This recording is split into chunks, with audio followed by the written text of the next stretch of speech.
What you said there is very, very, very powerful because when you get a yes from somebody on something like that, you now have permission, getting their permission to talk about your solutions, getting permission to share why they should trust you. My goal in every situation is to get to the point where they have given me permission to help them. Welcome to the Business Builders Playbook, the show that breaks down the systems and strategies behind predictable revenue growth to win in business. In each episode, we're diving into the proven strategies that separate the winners who scale from the losers who fail. This show is sponsored by BDR.ai, the AI-powered business development platform that automates your outbound prospecting so you can focus in on closing deals instead of chasing leads. Let's get started. Well, welcome everybody to the show. This is David Bush, and I am excited to be able to introduce you to my friend Paul Kirch. Paul is an amazing askologist. He has got it nailed down in terms of developing the science of asking the best questions to win bigger and better deals faster and easier than you've done it before. And I've asked Paul to come into the show today so that I can put him on the hot spot, because I'm going to ask the questions that the registrants for this particular event asked me, because they wanted to know these particular answers to the questions that I'm about to share with you today. So, Paul, I'm ready to get into the conversation. But before we do that, would you just let everybody know a little bit about your background and kind of where your education, expertise, and experience has brought you here as we have this conversation? Yeah, thanks. I have an interesting background. I spent about 26 years in the marketing research industry, and I started off in operations working for the Gallup organization. And at one point I thought, well, I want to start my own business, but I wasn't ready to do it. I love the security of a paycheck, and I thought, well, sales is the closest thing to an entrepreneurial role without having to give up that paycheck. And so I started moving into sales, and it really was a great fit for me. I fell in love with it. I had a great mentor, and just over time, I realized that something that I used to think you had to talk your way into business, and I like to talk. And I found that the more I asked questions, the more I listened, the more that people actually engaged and responded. Then over time, I became a sales leader and started mentoring others, and then started my own company in 2009. And so that's just really kind of been what led me down this path. And quite frankly, like I said, I like to talk, but I found that if I asked good questions and learned to listen, which was a hard lesson, I could actually get people to respond and interact and pay attention to me. And so that's kind of where I am today. Yeah, and it's so important. And it's probably one of the most known skills, but the most underutilized skills. And I'm just curious as to why do you think that sales professionals, business owners, consultants, coaches, anybody that would feel like that they have something that they want to transfer enthusiasm to gain other people to buy into it, whether they're actually selling a physical product or service or not, is secondary. But why do you think that they don't take advantage of the idea of asking questions skillfully and listening or reading carefully? Well, it's interesting. I think a lot of times we fall in love with our products and services. We get to know them at all levels, and the things that really resonate. We're having conversations with our colleagues, and we're like, "Oh, this is so amazing." The market needs this, and we're out there talking to people, and we have that excitement and enthusiasm. But every buying decision takes place at an emotional level, and often we're talking about the bells and whistles, the things that we just kind of know it at the base of our heart. It's like, oh, this is why this product's so great. But people aren't buying that. They're buying the things that are helping them solve their problems. How do we meet payroll? How do we keep our staff happy? How do we, make our clients feel satisfied? And often people that are buying your services are stressed about something that you're not addressing when you're talking. And that's why getting to the root of what their challenges are, asking the right questions really resonates. And I think a lot of salespeople are told to ask questions, but they aren't taught how to ask the right kind of questions. And that's, something that Askology Method, I created it centered around four different question types, which I'm sure we'll talk about before we're done here. that really simplifies the process, allows you to focus, but allows you to really drive the conversation in a place that allows you to kinda control where things go. Not necessarily controlling them, but controlling the conversation in a way that allows you to serve them. Mm. Yeah, and I've heard the phrase, facts and features tell, benefits and stories sell, and some people have they have an issue with the word sell or sales, but what we're really talking about here is consultative selling, where it's really finding out if the person actually needs, wants, can use, and affords our services, and then just simply inviting them to take that next step. It's not being the pushy, slimy person that's trying to convince or manipulate people into something. Mhm. You're just simply offering services that are a good match for what it is that person needs. So let's talk a little bit about, some of the mistakes that people make when it comes to asking or not asking questions. What would you say is the most common mistake? Well, I wanna go back to something you just said there because it really resonates. Jeffrey Gitomer, who wrote the Little Red Book of Selling and the Sales Bible, and he's, a well-known sales leader. He always says that people hate to be sold, but they love to buy. And I think the reality is they do enjoy the buying process, but they hate feeling being pressured into selling. Now, through Askology Method, I coined a phrase. I say, if you're telling, you're selling, and no one wants to be sold. And it's kind of like that same idea that we're trying to convince people to buy. And I think the biggest mistake that a lot of sales professionals run into is that they are trying to convince people that they need to buy from me. And I need the sale, and that creates the wrong kind of message.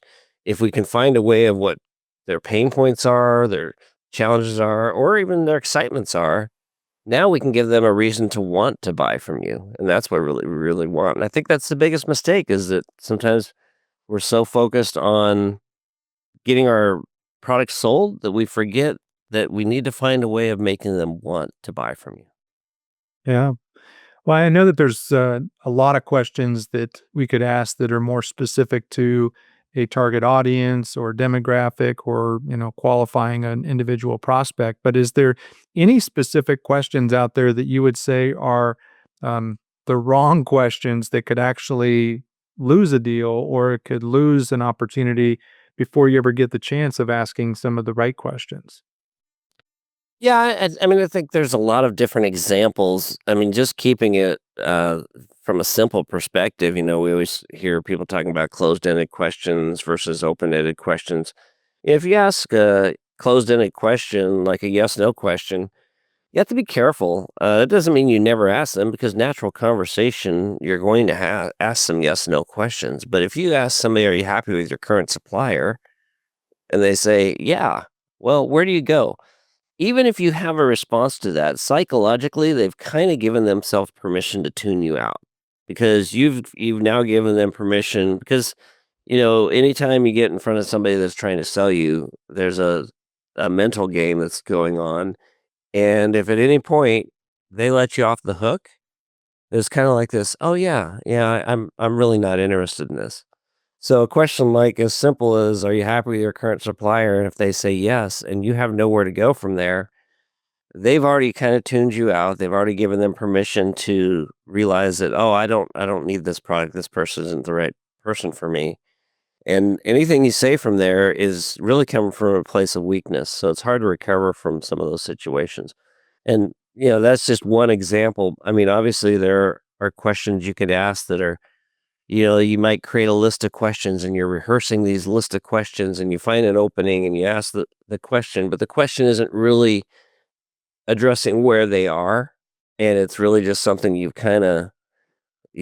like, got a question that, you think is meaningful, but it disconnects with them. Well, once again, they could potentially tune out anything you say beyond that point. Yeah. And I think that asking a complex question that requires a complex answer can definitely slow down the process of Yeah. building that trust, gaining authority, gaining that opportunity to show your credibility to be able to serve that individual. So, so many different skill sets. And I don't know if anybody that's watching live has ever played pickleball before, but I'm not an expert pickleball player, fairly good athlete, but I have found that people that play pickleball have a lot faster reflex than the people that haven't or don't play pickleball when the ball comes back and forth. And Yeah. I caught one, my son-in-law hit one off my nose because I was close to the net, Right. and he ended up hitting that ball back faster than I was ready. And yeah, it smarted it.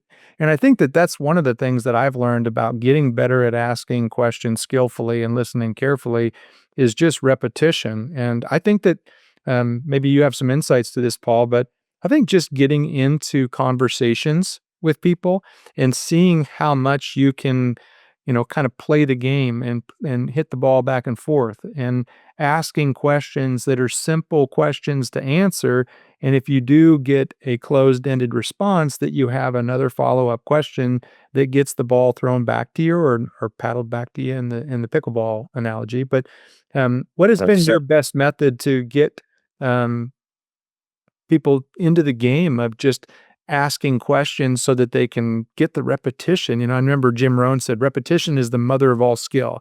So, how do you Yeah. gain that expertise or master craftsmanship in terms of being an askologist that has a mastery of askology and really knowing a level of questions that just keep the conversations flowing and the deals coming?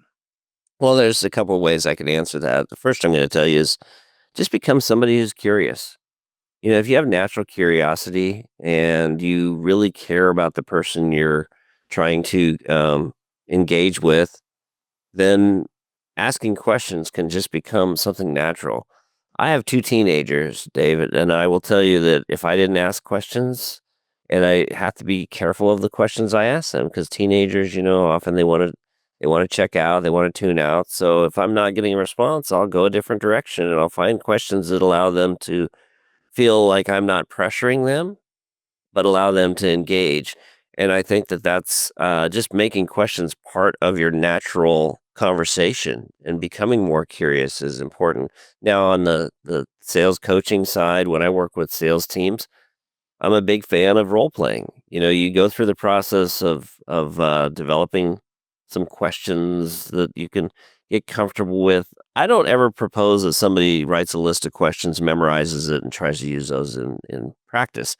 But if you get in the habit of creating questions and start thinking about question flow, and then get into role playing and rehearse those, then when you get into real situations, it's easy because often somebody gets into a sales situation and they haven't rehearsed it, and they go down this practice of trying to, throw questions out. It sometimes becomes unnatural and it doesn't feel um, honest and genuine. And you have to put yourself in a place where it feels genuine. So, if this show is resonating with you and you're ready to take action because you want to scale your business faster, smarter, with more AI and technology and less labor, check out BDR.ai. We help entrepreneurs and executive sales leaders to automate the grind of prospecting so you can focus your time on closing deals and growing revenue where you should be spending your time. With AI-powered data, digital outreach automation, and done-for-you prospecting systems, you'll connect with more qualified leads, book more appointments, and build predictable revenue without adding more hours to your week or the week of your staff. Visit BDR today and discover how our AI Prospect Finder and digital BDR agents can help you to build your pipeline and your profits. Visit BDR.ai, where business builders learn how to automate and scale their playbook. Some of the old school training that I've got over the last 30 years of being involved in business and sales and coaching, because really, coaching is a lot about asking questions. It's really not about telling people, what to do. It's more a matter of finding out what's important to that person or what is it that they don't know, and then asking questions in such a way where their own answers reveal the truth in the next steps. And I think that that's kind of what your methodology is really sharing with people, is that if you ask the right questions, the prospect will actually sell themselves on the concept of needing, wanting, and using and being able to afford your Yeah. program. It's just getting good at what are those questions that I need to ask? And then being able to ask those in a conversation where the conversation can take a couple of different directions. So, any other tips of where you would say curiosity driven questions can be separated from agenda driven questions? Because I know that there's obviously an agenda to a 30-minute call or an hour long lunch conversation. So, what would you direct people to in terms of curiosity where it doesn't lead you Yeah. down a rabbit hole? I mean, I think the more you can make it conversational and real, the better. I'll give a interesting example. So years ago, I had a client that was a analyst, and he started his own company. He was a uh, very data driven guy, very stiff in terms of his personality. He loved his PowerPoint because his PowerPoint made him feel comfortable, and but he wanted to do a better job of getting business. And so we talked about the process of asking questions, and one thing that was interesting with him is he just like I said, he always wanted to fall back on this PowerPoint. And I said, listen, you've got this really interesting opportunity. And at the time, I don't think he could probably do it the way that he did it today. But back then, he wrote a blog post about a very large company, and he referenced one of the leaders in that company. Ironically enough, this guy read the article. He had really good SEO on his blog, and this person reached out to him, scheduled a meeting, and he contacts me. He says, "Yeah, I've got this meeting. I'm really excited, and I'm gonna, I said, "Well, what's your plan?" He goes, "Well, I'm gonna present my PowerPoint." And then I said, "Don't do it." I said, "This is your first meeting." I said, "Let's get on this call with this guy and ask some questions and get him engaged." And he was reluctant, but he did it. And a few days after the meeting, I hadn't heard from him, so I call him and I said, "How you doing?" He goes, "I'm okay." And he seemed kind of dismissed and dismissive. And I said, "What's going on?" I said, "How'd the meeting go?" He goes, "I don't know. I guess it went okay." And I said, "Well, tell me what happened." He goes, "Well, I got a project out of it." I'm like, "Wait a minute. This is a Fortune 500 company. You got this guy on the first call, and you get a project, and you act like you're upset." And he goes, "Well, I don't feel comfortable with it." And I said, "Why?" And he goes, "Because I didn't really get to talk about my company." I said, "What do you mean?" He goes, "Well, I didn't do my presentation." And I said, "You're kind of missing the point here." I said, "You got him engaged.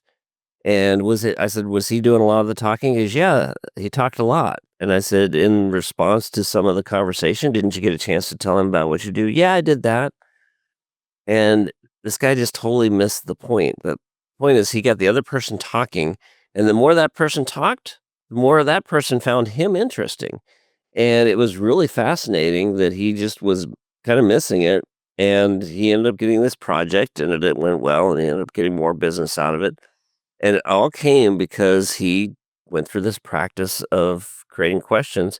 But when we were talking about the questions he had, he really didn't go in with an agenda. He really just started asking some questions, and they had a great back and forth dialogue, and the person felt really comfortable. But the more that that person talked, the more this person became interesting. A guy who, on the surface, was not the most interesting person became like this really magnetic personality.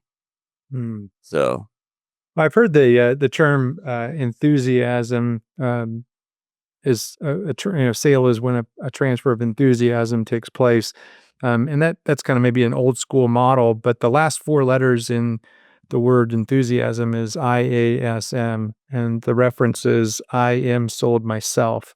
And I think that a lot of newer sales professionals or business owners that are trying to grow revenue and trying to make more sales, they're not fully sold themselves.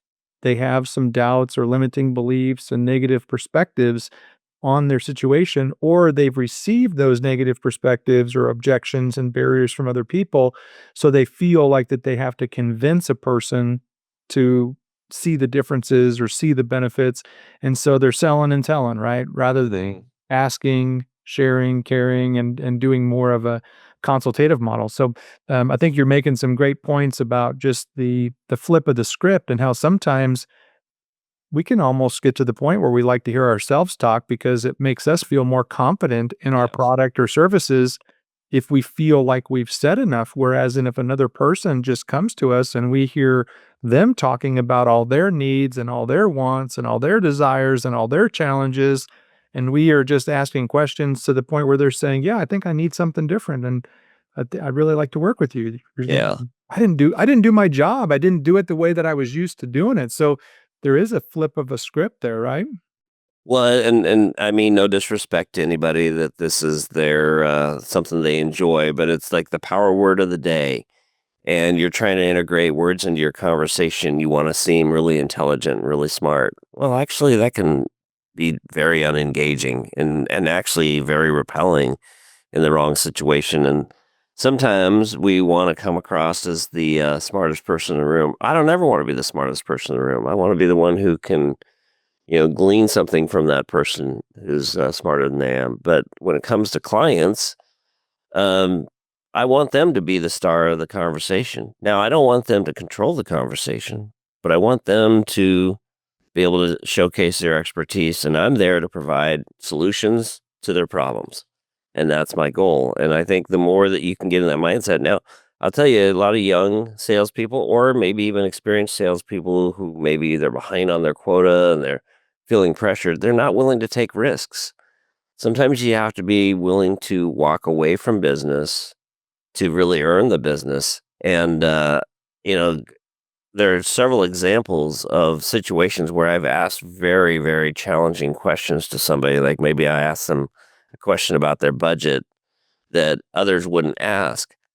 But I'm very strategic with that. If I feel like it's the first call, I've never talked to this person before, I'm not going to ask them to reveal what's behind the curtain. I'm going to get to know them and get them comfortable with me. I want them to trust me. But once I have that trust, then I feel like, okay, if the situation's right and I need that information, I'm going to ask those questions. Can I share another example of that? Absolutely. Absolutely. I learned two really great lessons during this situation, but there was a fairly large research client on the West Coast that I was trying to get business from. And we got some smaller projects, but they had this one massive media testing project that was probably worth a little over $1 million a year. And I knew that they were outsourcing that, they were partnering with somebody else. And the company I was with was fully capable of doing this work and probably better than anybody else in the industry. So I knew if I could uncover some information, I could get a chance to get some of that business away. And the person I was working with was really tough. She was originally from Russia. She had this strong personality. She didn't reveal much, but I knew that if I got in front of her, I could ask some questions and get that information. And so I was talking to my manager at the time, and he says, "Yeah," he says, "Great idea." He says, "In fact, I'm going to come out to the West Coast. Why don't we go together and get in front of her?" And I said, "Great." So we go to this meeting, and I'm ready. I know the questions I want to ask. I know, the information I want to gather. So we get in the meeting, and I asked some really very bold questions at the right time. I'm really proud of myself. I'm patting myself on the back. Get out in the parking lot with my manager, and I said, "Man, that was such a great conversation, great meeting." And yeah, he says, "Well, tell me about that project that you were trying to get the information on." And I said, "Yeah." I said, "When the opportunity is right, I asked the questions, and but she never really answered it." He looks at me and he goes, "Oh no, she answered it. You were just too busy talking over the top of her. You couldn't wait to keep asking your next question. You didn't even hear what she said." So there I was. I had the opportunity. I asked the hard question, got the answer I needed. I didn't even hear it.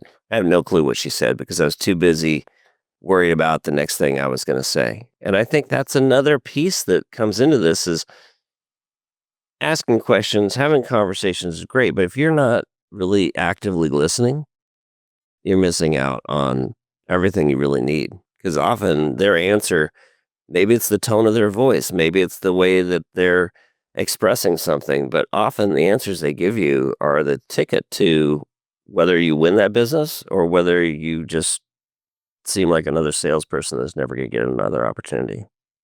Right, and that A little bit of emotional that pushy, intelligence but to be able to know that that person is maybe giving a nonverbal cue, or mhm. maybe, where they say 90% of communication comes from nonverbal communication.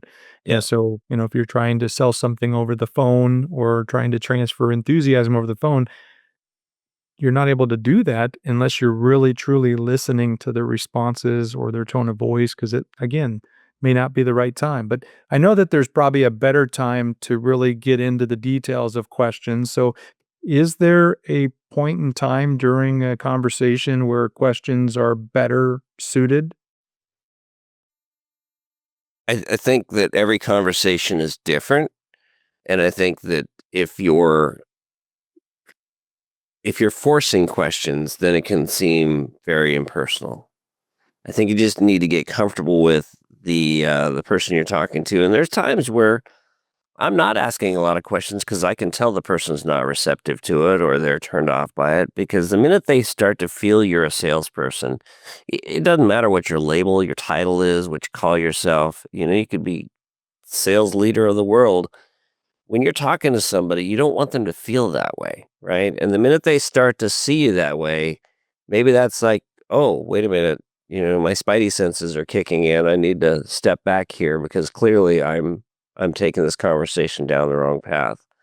So I think every conversation's different, but I'd say that make conversations or make questions part of your conversation style and it becomes natural. And that's what I've done over the years is just focus on leveraging that curiosity, getting good at asking questions, but also good at reading the other person. Because if I can see they're pulling back, so I host a mastermind community, and one of my members in there, he's a amazing guy, but he's a body language expert. And he and I were talking one time. I said, "Yeah," I said, when I'm talking to people, sometimes I see them tilt their head, and sometimes even get a smile on their face, and it's like when I first was talking to him, I said, I feel like I'm losing them. And he goes, no, he goes, that's what you want. He says, when people start to tilt their head, they're curious. They're like trying to take in what you're saying.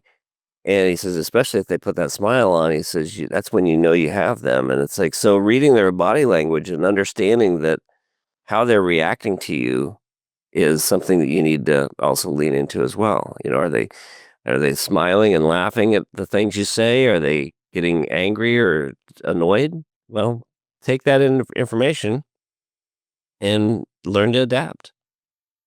Yeah, and I know you've got some really good frameworks, and one of the frameworks that I have found to be very beneficial is the concept of salt and light. So make things better and brighter. And the way that I've reminded myself of that better and brighter model is the acronym SALT, which is start a conversation by making an observation, follow up the observation with a question that's easy to start the conversation with, and then you can start working through your 6 questions that taught you all you knew: what, why, when, where, how, and who. And if you move through those questions, obviously there's different questions for different types of relationships or opportunities, but getting down those 6 open-ended questions that lead to more information gathering and learning about the individual's needs, wants, and desires, you're listening to their answers so that you can ask those follow-up questions, because that, simple question that keeps them talking is, tell me more about that and why is that? And when did you do that? Like getting into some specific information that gives you more clarity about the situation. And the T in SALT is tell them a story. Tell them your story. Tell them the story that is going to resonate with them, that's going to brighten up their perspective of what it is that they can do, what it is that you can do to help them. So that whole concept of salt and light has always kind of been a great reminder for me. But what kind of frameworks have worked for you? And then I'd love to get some questions from you that you're really finding a lot of success with inside of your sales coaching and sales training.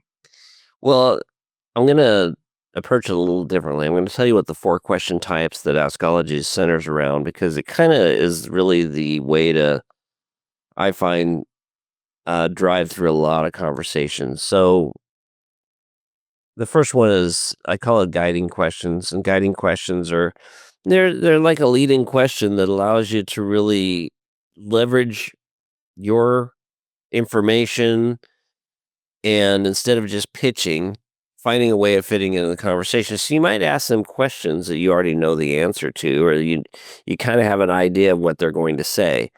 And then when they respond, now you have permission to talk about your services and solutions in a very impactful way because you're just basically responding to what they said. The other type of question is investigative questions, and these are the ones that we don't necessarily have the answer to, But if we have that information, we'll say that we want to know what the size of their budget is. It's like their advertising budget or whatever budget they have this year. Maybe that's the question. That's the type of question we want. Once we have that information, now we know what services to offer them, because it's like, well, if they only have $100 to spend, it's one thing. But if they have $1 million to spend, now all of a sudden we can tailor our offering accordingly. And then in terms of getting to know them and really connecting with them at an emotional level, like I said, all buying decisions take place in an emotional place. So empathy questions, maybe they're facing some real challenges internally in the company. Maybe they're having some layoffs. Maybe that they're struggling financially. Maybe they child are filed for Chapter 11, and they're going through this protective stage of bankruptcy, and they're trying to get out of it. So maybe you can tap into some things around those areas that are stressful to them. It allows you to connect with them. And if it's done right, it allows you to really be somebody that's seen as like, oh, you care about them. It's like, oh, wow, this person really seems to understand my business. They understand my challenge, and they can get there. And then the fourth question type is the one that's probably, you have to be careful with, but instigating questions. Perhaps they had a vendor that just botched a job with them. Maybe they had somebody that came in and did a horrible job, and they happen to reveal this. It's like, well, tell me, how did that make you feel when they blew that? Because it sounds like it really hurt your team. Oh yeah, I have no idea the internal strife we were facing. It's everyone was angry, and they were all angry at me. Now all of a sudden you've got this deep connection with them, and they go, Paul really understands me.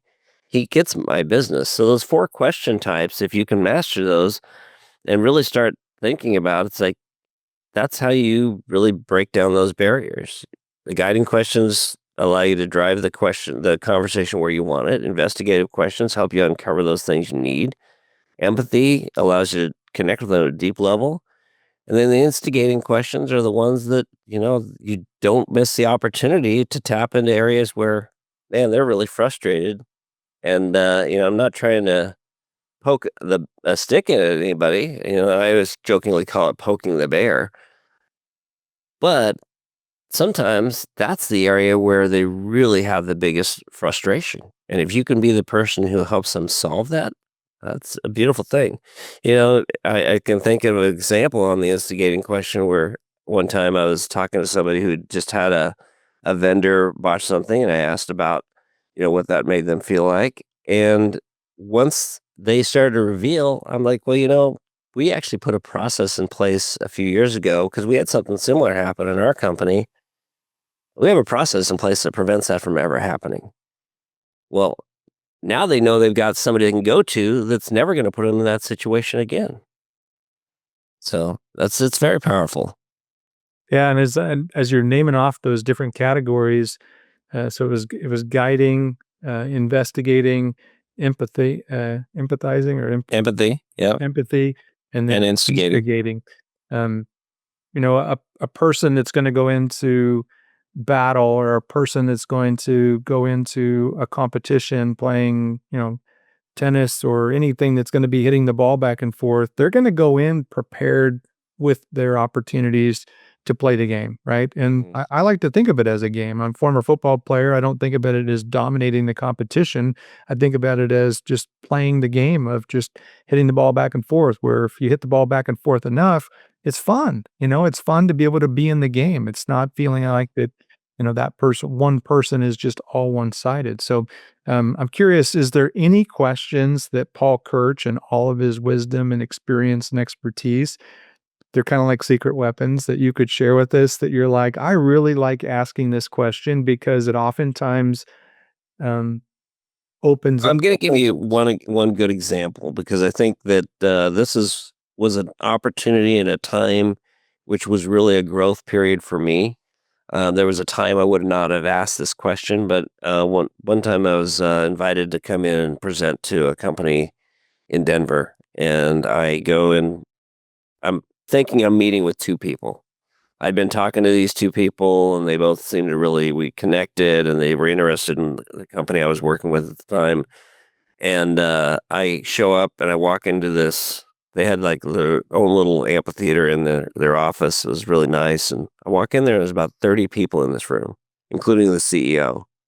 And I'm kind of like taken back. I was not expecting this, but I, had a presentation.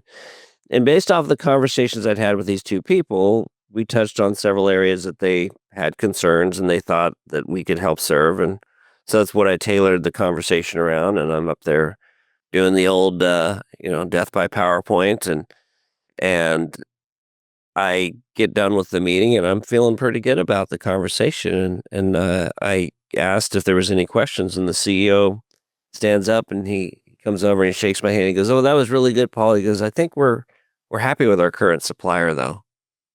And I was kind of like, "Oh, okay." I was not expecting that response. At first, I wasn't expecting all these people in this room. And there was a time I would have walked out of that room with my tail between my legs and feeling like I failed. And I stopped and I said, "Well, let me ask you a question. You have all these people sitting in this room. You dedicated an hour here, and I've been talking to your team for a few weeks. That's a lot of time you've invested.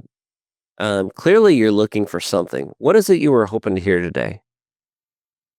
And next thing you know, he starts opening up about things that they hadn't gotten from other suppliers and things they were looking for. And I'm like, "Okay, well, I didn't realize that was what you were looking for. Based off of that, here's what we can do." And I started talking about other solutions.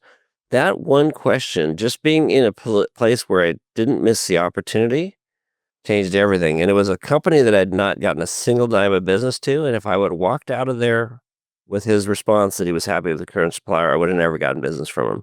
They ended up becoming one of my largest clients at one point, just because I stopped and asked the question, "What is it you're looking for? What were you missing?" Because they were obviously hoping to get something out of that meeting. And it wasn't just a curiosity thing. It was they were looking to solve some solutions. But, I probably wasn't fully prepared at the time. I didn't have all the answers. But in that moment, it was really a transformative conversation that changed everything in my career. That's great. Well, I know this show is all about building a better playbook, and so hopefully everybody just took a jotter downer there and said, "Hey, what were you looking for?" That open-ended question that really helps them to just disclose what it is that they're truly looking for. I have two that I have found to be the most beneficial when it comes to opening up conversations that oftentimes lead me to their greatest frustration or their greatest pain point or their greatest pleasure, um, which is, what's the one thing? If you could do one thing, or if you could uh, remove one barrier in 2026 that would help you to achieve the goals that you had set, what's that one barrier in your sales process? Or what's that one barrier with the vendor that you're currently working with? And if you eliminate all of the other options and you just say, what's the one thing? Sometimes you'll get the one thing that comes to their mind, but oftentimes you'll get that biggest issue. Mm. And then the next question is the follow up question, which I love to ask, which is, Paul, if I could show you a way to do X, Y, and Z, whatever it is that they have told you that they're looking to do or what they want to be, do, and have, would you be open to? And then just a really easy question to say yes to. Would you be open to exploring the options? Would you be open to receiving a quote with some options that I believe could help you to achieve X, Y, and Z, whatever they said was important to them? Those two questions have just been so beneficial to me because it doesn't feel like that I'm trying to convince somebody. I'm just asking the question, what's one thing? And then I just move it to the next stage, which is, if I could show you a way to do what you want to do, X, Y, and Z, would you be open to? And that really helps me to decide if they're actually somebody that's interested or if they were just curious. Because oftentimes, if they say, no, I'm not ready to do that, doesn't mean that the deal is dead, but it means oftentimes that they're not ready or it's just not the right timing. So, any other tips or tactics that you could share with people? I That would just say that what you said there is very, very, very powerful because we call it a verbal contract. When you get a yes from somebody on something like that, you now have permission. And I think that's an important piece. Getting their permission to talk about your solutions, getting permission to share why they should trust you. That's very powerful. My goal in every situation is to get to the point where they have given me permission to help them. And often, we put ourselves in situations where we're trying to sell somebody and we just want to get that message across. I can't count the number of times I've gotten on a Zoom call with somebody and they just jump into a pitch. And I'm like, warm me up first. It's like, you haven't even uncovered why I should be talking to you. You haven't put me in a situation where I trust you, and you're over here trying to sell me. And I think that's the missed opportunity. So look for those opportunities for that verbal contract where you get the yes that allows you to go forward. Because without that, sometimes you're really forcing things, and that is extremely alienating.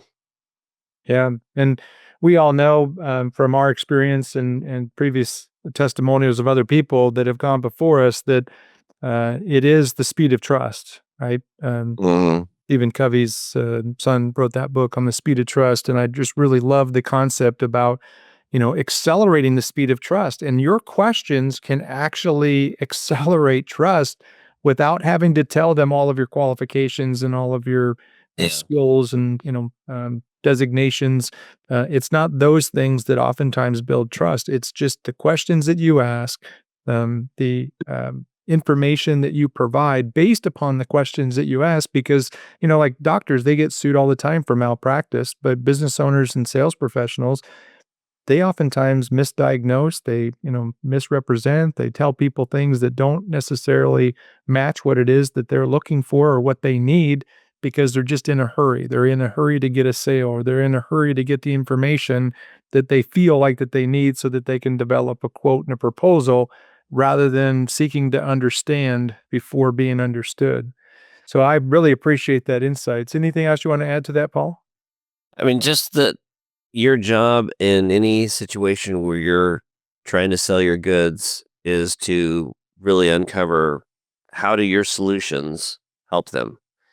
And, I mean, listen, there's people out there that sell all day long that would just their goal is to just make a few dollars off of you and move on to the next transaction. I've never been that way. I've always have to believe in what I'm selling, and I have to believe that I'm doing good for someone else. And that's just something that without it, I've just never felt comfortable pushing something. But sometimes we feel like we're trying to sell somebody a bridge when what they really need is a door on their house, and we need to find out what do they really need. What's the emotional challenge that they're having that you can solve, and maybe you're not even the right solution. I remember years ago I was working for a company that sold indoor recreation equipment. I was a pretty avid pool player, and I got the opportunity to work for this place that sold pool tables and other rec equipment, and I'd have people come in and they would we were carrying a brand it's a very widely known brand today, but back then it didn't have the prestige that Brunswick did. Brunswick had been around, for over 100 years, and it was a brand that a lot of people knew. But at the time, Brunswick was not putting out the best quality equipment. Their frames were susceptible to warping, and we had a much better product. And people would come in and like they didn't recognize the brand, and sometimes they would. I'd say, listen, if you're interested, Brunswick's just down the street, and I would send them. I'd tell them go to Brunswick, but when you go there, look at this and look at this on the frames, and you'll see what I'm talking about. And if you find that that's a better product for you, great. If not, come back. Most of the time, they would never leave. And if they did leave, they always came back because they would see exactly what I was talking about. And they'd find that they were buying a better product. And sometimes you have to be willing to walk away from the business to get their business. And sometimes I'm not going to be the best supplier. I might recommend somebody else. I have sent people to other companies because it wasn't the right fit. And I think it's okay to walk away from business that's not a good fit because at the end of the day, you're serving them, and sometimes those people will come back anyway, because they trust you. They see it's like, wow, this person was willing to do that. They were in it for the right reasons. And even if they don't consciously know that, psychologically, even subconsciously, they do recognize that, huh, that was different. they didn't try and sell me when they had the opportunity. Well, I wasn't the right person for them. Right. Yeah, true probe. And oftentimes those good questions will actually shift somebody from a price focused mentality to an actual value focused mentality because they feel like that they're being understood. They feel like that they're being consulted to make a quality decision based upon their needs, and having the respect from the person that's talking to them to not feel like that they're trying to manipulate them into a buying decision about their services, especially if it's not the right fit. So, yeah, we're right on the same page. Is there any other um, questions or strategies or tactics that you think that those that are listening or watching today would benefit from when it comes down to Yeah. creating questions to get bigger and better deals? Well, this it's funny, even though we're talking about Askology, I'm going to give you something else that was very transformative in my career. I had a mentor that I worked under that was a great leader, and he always said, "Be a resource." And at the time, I thought, "Well, be a resource. Yeah, I'm going to do my best to make sure that my clients are happy and are taken care of." But he wanted us to go further, and I had the opportunity one time to. I was talking to this company and they said the guy I was speaking with says, "Hey, yeah," he says, "next time you're in LA," I was living in Seattle at the time. He says, "Come down and let's meet." He goes, "I've got some potential opportunities," and I go sit down with him at this luncheon, and I'd scheduled some other meetings, so it wasn't just for him, but a big part of it was that meeting. And we're sitting there at the lunch, and he said, he goes, "Paul," he goes, "I feel like I've misled you." And I said, "Why?" And he says, "Well, I really don't have any projects coming up." And he says, I'm looking at leaving. And I thought, a lot of people in the research industry, you're really connected. Maybe you could help me." And my first instinct, David, was to be mad at this guy, but I thought I'll be a resource. And I'm like, okay. So he starts talking to me, and I said, "Well, do you have a resume?" He says, "Yeah." He says, "I can email it to you, but I brought a copy too." And I'm looking at his resume, and I'm like, huh, I know somebody who needs this guy. So this person's background, he had worked in for a game manufacturing company, and I knew somebody that had a research company that they specialized in doing gaming research. And so after the meeting, I called this person. I said, "Hey," I said, "I've got an introduction to make. I just had lunch with this gentleman, and I think he'd be a great fit." Got the interview, got hired. That person followed me for years. And I chose to be a resource, and that resource led to me getting so much business because he would refer me to people all the time. He wanted to go out of his way to always help me because I'd helped him in his life and his career. And so there's lots of examples I could give, but it comes down to whether you're asking questions, whether you're talking about your solutions, whether you're just there having a conversation with somebody at a networking event. If you can find ways to be a resource to them, it can go from you being a person that can serve them on a project to somebody that they will follow for years. And I still have clients. I have a client that I worked with probably, I want to say, 15 years ago. And to the day, I don't have any offerings that would support them, but they still occasionally, out of the blue, will call me and ask me a question. They'll say, "Hey, do you know who would be a good fit?" Or, "Do you have any thoughts on this?" And it's like, it's just that relationship paid off dividends just because I chose to be selfless in my approach instead of selfish. And I chose to be a resource. Yeah, I love that. And there was a book, gosh, probably been 20 some odd years ago. Thomas Stanley, who wrote The Millionaire Next Door, he wrote a book called Networking with the Affluent. And he talked about how people that wanted to build a relationship with affluent or big deal type of individuals, they would become more valuable to those individuals. So they would fulfill different roles, like you'd be a revenue enhancer where you'd help them to generate more revenue. You'd help them Mhm. become by being an advocate. You'd benefit by being a mentor. You'd give a resource. You'd be a person that recommended books or videos or audio cassettes or what not audio cassettes nowadays. Downloadable resources on Audible or things of that nature. And so just being a great resource, and sometimes that off question that's like, "Hey, Paul, is there anything else that you're trying to accomplish in 2026 that I could be a resource on?" Is that that in itself could be the thing that wins you over a new deal, a bigger deal, a better deal, because you went above and beyond what's usual, regular, and customary, which is the definition of extraordinary. So if Yeah. you want to have extraordinary success, do things that are extraordinary, that go above and beyond, which can start with the four types of questions. I'm going to try to remember them, so don't hold me back here, or don't rush to conclusion. So the first one was going to be guiding questions. The second one was investigative questions. The third one was empathy questions. No, it was, yeah, Yep. empathy Yep. questions. And then the fourth one was instigating questions. And so hopefully everybody that's watching or listening to this show is thinking about those questions. And then they're also asking the question, where can I learn more about this? So talk a little bit more about your mastermind groups and the Yeah. sales coaching and resources that you provide. Yeah, absolutely. Well, a great way of getting comfortable with the four question types is to download the ebook that's at askologymethod.com. And I'm sure you'll put that in the notes. But askologymethod.com, you can go download a free copy of the Askology ebook. It's a great way of getting comfortable with those four question types. And then, of course, if you want to talk further, you can connect with me and we can go from there.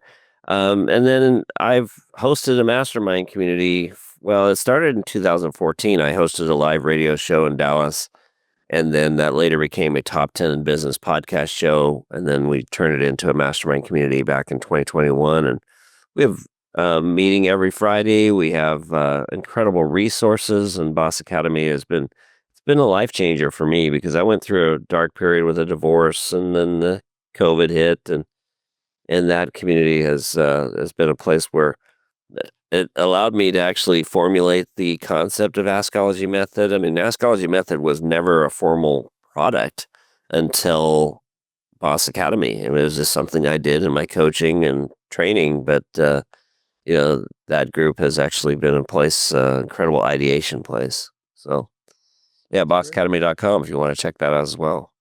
David, thank you. BossAcademy.com and then askologymethod.com to download the free ebook. Is that right? Yeah. Yeah, and then of course you can check out paulkirch.com if you want to learn a little bit more about me and my background. Yeah, we'll put all the links in the show notes and make sure that everybody has these. And if you were watching live or watching this as a recording on social media, we'd love to see a comment with your best takeaway or your best question. Just share some feedback in the comments, share some feedback in the chat. We'd love to be able to see what everybody's best takeaway was. And Paul, thanks so much for sharing Absolutely. some of your best stuff with us today. And we look forward to having everybody asking better questions going into the new year. Well, and I want to give a plug to you because I will tell you that your solutions at BDR.ai, I mean, it's been amazing what you guys are doing. The LinkedIn integration, it's been a lot of fun to use it, and I look forward to exploring more how we can work together this year. Yeah, absolutely. Asking questions in your digital outreach is probably one of the best things you can do to build new relationships using email or LinkedIn messaging and email. So everything that you talked about today is a lot of the things that we train and teach on inside of BDR.ai is helping people to ask better questions and not listening, but reading the messages back so that you know how you can move that relationship forward and not just spamming everybody inside your LinkedIn connections Yeah. or email to try to give them your appointment booking link. That's not the strategy that's working right now. So And I will tell you that, let me add one thing because I think it's relevant to whether you're asking questions on a Zoom call, in person, or on a written communication like email. Ask yourself, how would you respond to that? As if you come across as if you're salesy or alienating, be honest with yourself. Sometimes we don't take the time and effort to look at what we've said or written. I used to record my conversations so I could listen to them and hear myself. And I used to do the ums and ahs and all those things, and it drove me crazy. And I'd hear myself on these recordings, and it just would cringe. But over time, it allowed me to become a better communicator. And it also allowed me to reflect on, gosh, why did I ask that question? That question was just not the right type of thing to say, or, why did I react that way? If we can be honest with ourselves, that's how we grow. Yeah, absolutely. Well, as we wrap up here today, I'd like to leave everybody with a question that only you can answer to yourself. And that is, what's the one thing that you're going to take action on based on watching this presentation or listening to it? Every one of us can just do one thing. And if you do one thing and you consistently implement it and you stay committed to it, this next year can be absolutely extraordinary in winning bigger and better deals. So, Paul, thanks so much for your time. Everybody, thanks for watching, and share this video with other people if you found this bit to be beneficial. Thanks, everybody. David. Thanks for tuning in to the Business Builders Playbook. If this episode gave you some plays that you can start running in your business today, hit subscribe and share with another revenue leader who's tired of the pipeline grind. Building predictable revenue isn't something you figure out alone. Whether you're looking to automate your prospecting with BDR.ai, or you just want to talk through the growth challenges you're facing, reach out. We help business leaders just like you to build systems that actually scale. And if you're ready to stop being your company's highest paid prospector, let's have a conversation. Reach out to us at BDR.ai. Until next time, let's keep building.